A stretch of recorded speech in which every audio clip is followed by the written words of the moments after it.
Welcome. Another episode of Brilliant Light Ministries.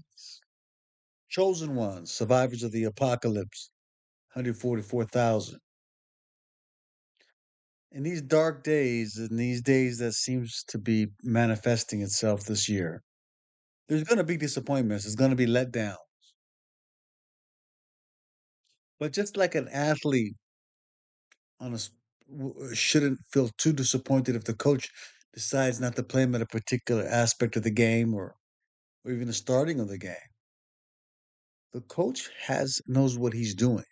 I'm talking about a proficient coach, a well-schooled coach. There's a reason for everything. Do not be so insecure that you think God abandons you or let you down for something. Remember in the Bible, David wasn't perfect, but when he had one of his main soldiers killed so he can get with his wife, I mean that's a clear violation. That upset God. Saul, when he started worshiping other gods or, having women have him worship other gods other than God, that was a clear violation. If you're walking with God and you're doing your best you can, God isn't petty. He's not going to abandon you from little mistakes or little faults of yours or whatever it is.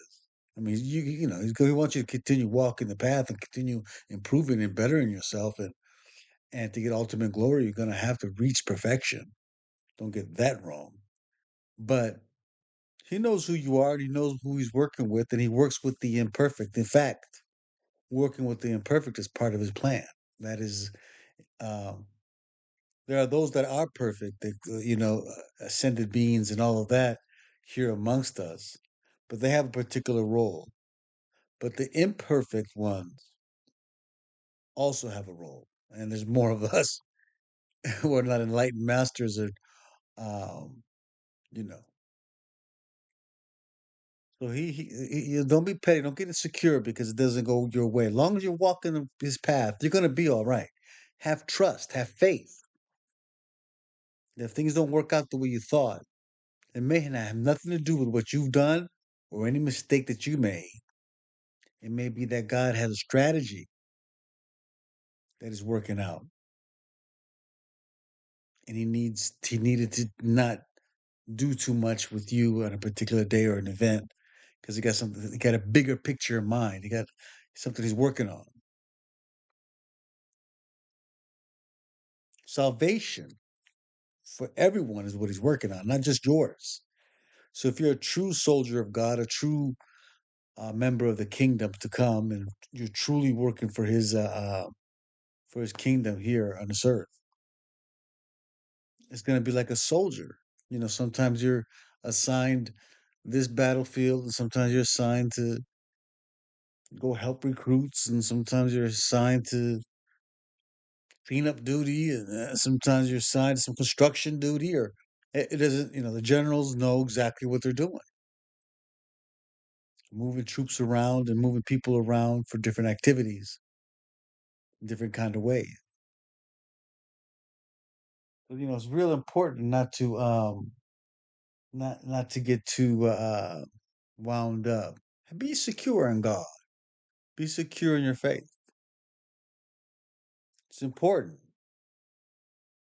When things get very intense, as it seems that it will, it's going to be important for you not to fall apart just because you know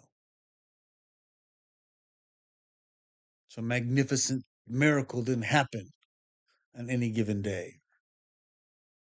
When something just lets you down and you knew you were on path and you're doing the right thing and it still didn't work out, where most of the time it does.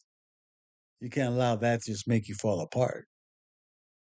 Just go through some emotions, but then give it to God and say, "Hey, I trust you. My faith is such that I know you got this.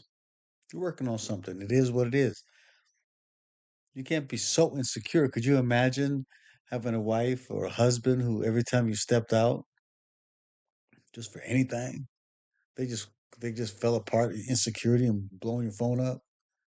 And it's like, whoa, chill out. Don't. Don't be so insecure with God. As long as you ain't crossing no lines, violating nothing in a major way, He ain't gonna abandon you just for some imperfections.